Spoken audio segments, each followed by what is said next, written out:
April 14 దేవుని వాగ్దానం. క్షామకాలమున ఆయన నిన్ను తృప్తిపరచి నీ ఎముకలను బలపరచును. యెషయా 58:11.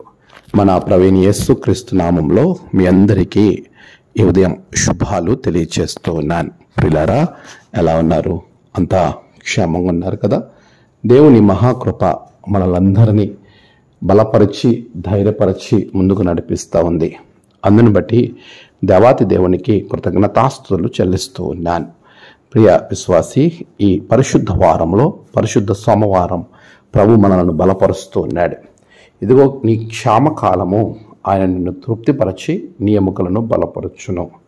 చాలాసార్లు మనకి క్షామం కలిగినప్పుడు ఎంతో భయము వేస్తుంది, దిగులు వస్తుంది, ఒక రకంగా నిరీక్షణ కోల్పోతాం, ఎవరిని నమ్మాలో అర్థం కాని పరిస్థితి ఏర్పడుతుంది. అలాంటి పరిస్థితుల్లో మనము ముందుకు వెళ్లకుండా వెనుకకు వెళ్ళే వారంగా ఉంటాం. ఈరోజు దేవుని యొక్క సన్నిధిలో ప్రభు అంటున్నాడు, నీ క్షామకాలము, నీకొచ్చే క్షామము ఎంత భయానకమైనటువంటి పరిస్థితి ఉన్నప్పటికీ అలాంటి క్షామకాలమున దేవుడు నీకు క్షేమాన్ని ఇస్తానంటున్నాడు. ఆయన ఇచ్చేటువంటి గొప్ప నడిపింపు, ఆయన ఇచ్చే ఆశీర్వాదం, నీకు ఎంతటి క్షామం వచ్చినా నేను నిన్ను క్షేమంగా ఉంచుతాను. ప్రభు ఇస్తున్న ఈ వాగ్దానం. నిన్ను తృప్తిపరుస్తానంటున్నాడు, నిన్ను బలపరుస్తానంటున్నాడు, నీ ఎముకలకు బలం ఇస్తానంటున్నాడు, నిన్ను తృప్తిపరిచే దేవుడుగా ఉన్నాడు. క్షామకాలంలో తృప్తి ఎలా వస్తుంది? ప్రభు అదే ఆనాడు క్షామకాలంలో ఉన్నటువంటి అనేక మంది భక్తులను దేవుడే పోషించి వారిని బలపరిచాడు. దేవుడే వారిని ధైర్యపరిచి ముందుకు నడిపించాడు.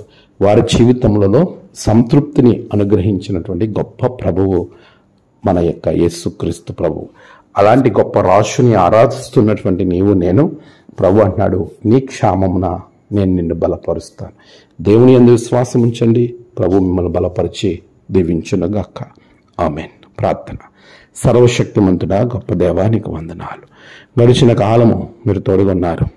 ఈ విశేషమైన దినం నీ బిడ్డల జీవితంలో గొప్ప కార్యాలు జరిగించండి.